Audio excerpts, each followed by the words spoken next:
Hey, welcome back to another video of Programmer Basics. In this video, we are going to learn how to contact support in WordPress account. First of all, open up your preferred web browser. Now, at the address bar, type in wordpress.com and click on Enter. Make sure that you are logged into your account.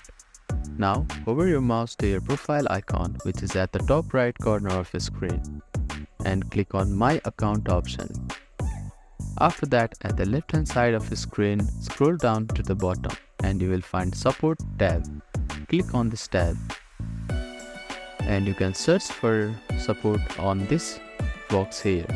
You can find various helpful articles here. If you want to get more help, you can click on Get Help button here and type in your questions in this field here. Make sure that you need to have a paid plan or subscription of WordPress in order to contact the live agent. You can also find various resources when you scroll down to here. There are various webinars, tutorials, courses and guides which will get you help on navigating the WordPress. So that is how you can contact support or get help in WordPress account. Thank you for watching this video. Please do not forget to like, share and subscribe to our channel and comment down if you have any queries.